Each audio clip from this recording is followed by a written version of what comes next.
1962 இந்தியாவுக்கும் சைனாவுக்கும் இடையில போர் நடந்துட்டு இருந்த சமயத்துல நம்மளால சைனாக்கு எதிராக ஜெயிக்க முடியலையே, இப்படி தோல்வி அடைஞ்சு இந்தியா திரும்புறமே அப்படின்னு மிகப்பெரிய அளவுல வருத்தத்தோட பின்வாங்குறாங்க நம்ம இந்திய ராணுவ வீரர்கள். காரணம் 80,000 சீன வீரர்கள் கையில ரொம்பவே பவர்ஃபுல்லான மிஷின் கன் அப்படின்னு ஆப்போசிட்ல ஒரு மிகப்பெரிய படையோட நிக்குது சீனா. இந்திய ராணுவம் பயந்து ஓடி போயிருச்சு. இனிமேல் நமக்கு தான் வெற்றி, இனி இந்தியாவுடைய அருணாச்சல் பிரதேஷ் நமக்கு தான் அப்படின்னு இந்திய எல்லைக்குள்ள நுழைய ஆரம்பிச்ச சீன ராணுவத்துக்கு ஒரு மிகப்பெரிய அதிர்ச்சி. காரணம் இந்திய எல்லைக்குள்ள சீன ராணுவம் காலடி எடுத்து வச்ச அடுத்த நொடியே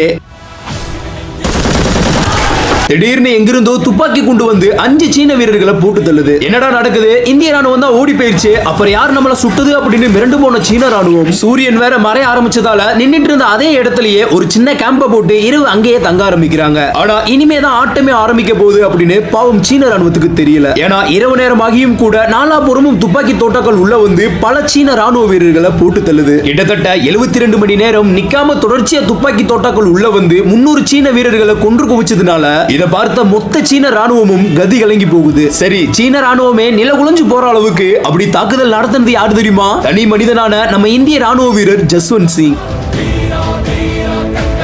இந்திய வரலாற்றிலேயே ஏன் உலக வரலாற்றிலேயே எந்த ஒரு ராணுவ வீரராலும் செய்ய முடியாத ஒரு மிகப்பெரிய சாதனை. எதுக்கு ஆயிரக்கணக்கில் வந்த ஒட்டுமொத்த சீன ராணுவத்தையே ஒரு தனியாளா ஒரு இந்திய ராணுவ வீரர் எப்படி சமாளிச்சாரு, எப்படியெல்லாம் சீன ராணுவ வீரர்களை போட்டு தள்ளாரு அப்படின்னு நம்ம இந்திய ராணுவ வீரர் ஜஸ்வந்த் சிங் ராவத்துடைய கடைசி ஒவ்வொரு நிமிடங்கள்லயும் என்னென்ன நடந்துச்சு அப்படின்னு சொல்லி நம்ம இந்திய வரலாற்றுடைய ஒரு மிகப்பெரிய ஹிஸ்டரியை இந்த வீடியோல பார்க்க போறோம். சோ வீடியோவை ஸ்கிப் பண்ணாம இறுதி வரை பாருங்க. Welcome to Wipro எஸ்ஓச்.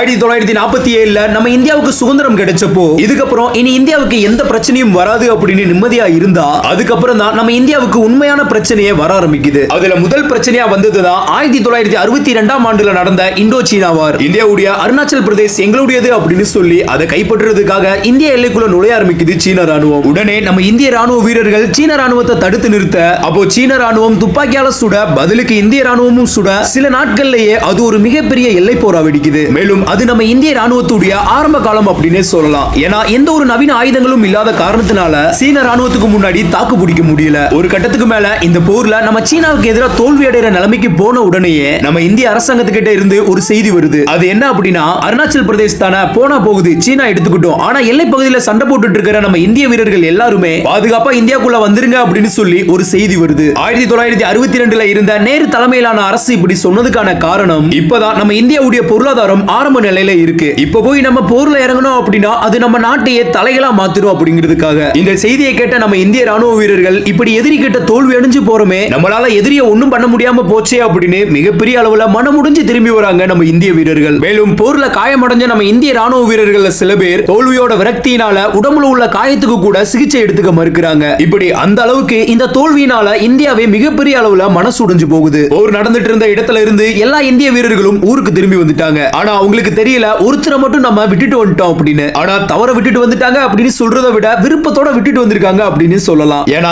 இந்திய நாட்டை பாதுகாக்கிறதுக்காக மட்டுமே நான் ராணுவத்துல சேர்ந்தவன், இந்த எதிரிகளுக்காக பயந்து என்னால திரும்ப ஓட முடியாது, என் நாட்டுக்காக இந்த இடத்துக்கு வந்திருக்கேன், ஒரு முடிவோட தான் நான் திரும்பி போவேன் அப்படின்னு எதுக்கு 80,000 சீன ராணுவ வீரர்கள் வந்துட்டு இருந்த நிலையில போபால் சிங் மற்றும் தில்லோக் சிங் அப்படிங்கிற 2 நண்பர்களை மட்டும் கூட்டிட்டு இந்திய சீன எல்லை பகுதிக்கு தைரியமா போறாரு ஜஸ்வந்த் சிங் ராவத்.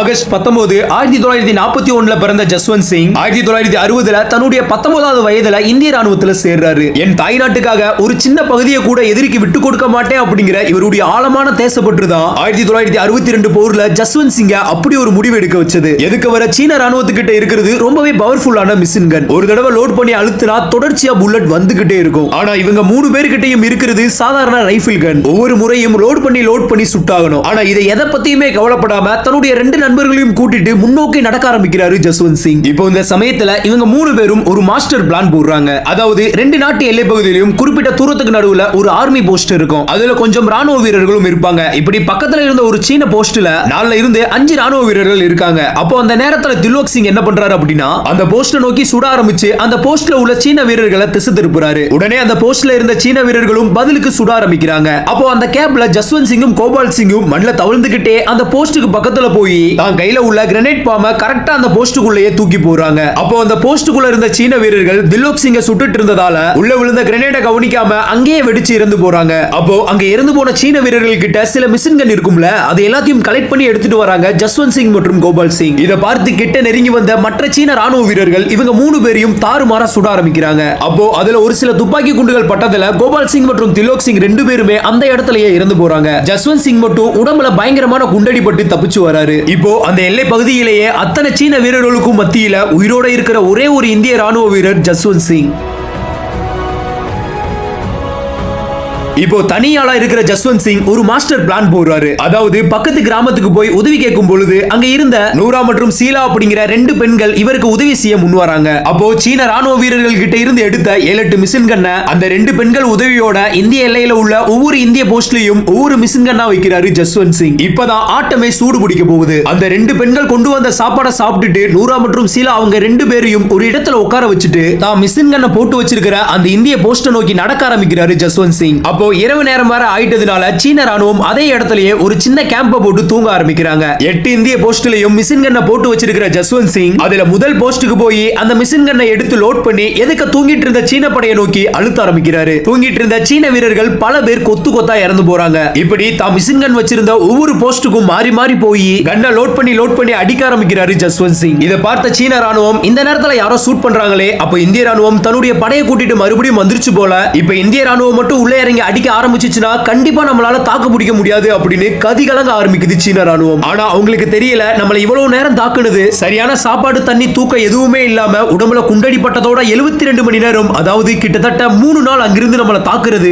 ஒரே ஒரு இந்திய ராணுவ வீரர் அப்படின்னு. சரி நம்ம நாட்டுக்கே திரும்பி போயிடலாம் அப்படின்னு சீன ராணுவம் நினைச்சப்போ தூரத்துல நடந்து போன ஒரு கிராமத்தால புடிச்சு அவரை சித்திரவதை பண்ணி விசாரிக்குது சீன ராணுவம். ஒரு கட்டத்துக்கு மேல இவங்க பண்ற சித்திரவதையை தாங்க முடியாம உண்மையை சொல்ல ஆரம்பிக்கிறாரு அந்த மனுஷன். உங்களை இவ்வளவு நேரம் தாக்குனது பெரிய படையெல்லாம் ஒண்ணும் கிடையாது. 2 பெண்கள் உதவியோட ஒரே ஒரு இந்திய ராணுவ வீரர் மட்டும் தான் உங்களை தாக்கிட்டு இருக்காரு. அவங்களுக்கு தான் நான் சாப்பாடு கொண்டு போயிட்டு இருக்கேன் அப்படின்னு அவங்க இருக்கிற இடத்தையும் சொல்லிட்டாரு. இதை கேட்டுட்டு அப்போ 72 மணி நேரமா நம்ம ஆளுங்களை போட்டு தள்ளி நம்மள அட்டாக் பண்ணது ஒரு ஆளு தானா அப்படின்னு கடுப்பான சீன ராணுவம் நேரா அவங்க இருக்கிற இடத்துக்கே போய் அங்க இருந்த நூரா மற்றும் சீலாவை கொண்டு போட்டு ஜஸ்வந்த் சிங்கை நோக்கி போக ஆரம்பிக்கிறாங்க. இதை பார்த்த ஜஸ்வந்த் சிங் அவ்வளவுதான், இதுக்கு மேல நம்மளால தாக்கு பிடிக்க முடியாது, ஆனாலும் உங்களால என் உயிரை எடுக்க முடியாதுடா அப்படின்னு சீன ராணுவம் கிட்ட வரதுக்கு முன்னாடியே துப்பாக்கியால தன் உயிரை தானே மாச்சுக்கிட்டாரு ஜஸ்வந்த் சிங். ஜஸ்வந்த் சிங் இறந்து போயும் கூட வெறியடங்காத சீன ராணுவம் அவரோட தலையை வெட்டி சீனாக்கு கொண்டு போகுது. ஒரு தனி இந்திய ராணுவ வீரர் 300 சீன வீரர்களை கொண்டு குவிச்ச இந்த சம்பவம் அந்த நேரத்துல உலகம் முழுக்க காட்டு தீயா பரவுது. இந்த சம்பவத்தை கேள்விப்பட்ட சீன ராணுவத்துடைய தலைமை தளபதி ஒரு வீரனை கௌரவிக்கிறது இன்னொரு வீரனோட கடமை. இந்திய ராணுவ வீரர் ஜஸ்வந்த் சிங்குக்கு என்னுடைய மரியாதையை செலுத்திக்கிறேன் அப்படின்னு